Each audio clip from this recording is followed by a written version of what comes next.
نبی کے دین پہ مٹنے کی بات کرتے ہو، حسین جیسا کلیجہ کہاں سے لاؤں۔ نحمدہ ونصلی علی رسول الکریم، اما بعد۔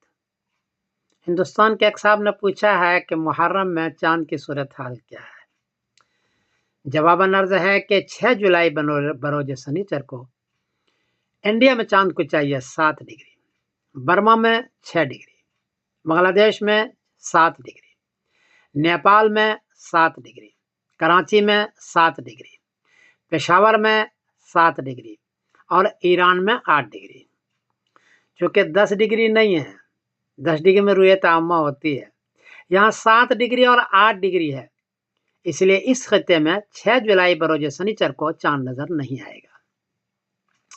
7 جولائی بروز اتوار کو انڈیا میں چاند کو چاہیے 17 ڈگری، برما میں 17 ڈگری، بنگلہ دیش میں 17 ڈگری، نیپال میں 16 ڈگری، کراچی میں 17 ڈگری، پشاور میں 15 ڈگری اور ایران میں 17 ڈگری۔ چونکہ 7 جولائی بروز اتوار کو اس خطے میں چاند 10 ڈگری سے کافی اونچا ہے، اس لیے 7 جولائی بروز اتوار کو چاند نظر آئے گا اور 8 جولائی بروز پیر کو محرم کی پہلی تاریخ ہوگی انشاءاللہ۔ اس اعتبار سے 17 جولائی بروز بدھ کو 10ویں محرم ہوگی، 17 جولائی بروز بدھ کو 10ویں محرم کی اس خطے میں۔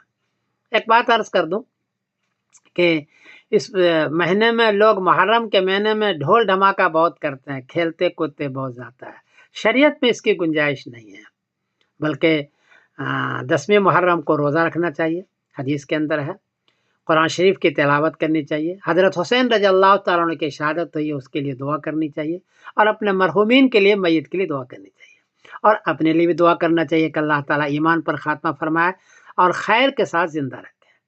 یہ کام ہے، خرافات کا کام، گانے کا یا ڈھول تاشا بجانے کا، یہ کام اس دن کا نہیں ہے، شریعت میں اس کو منع فرمایا۔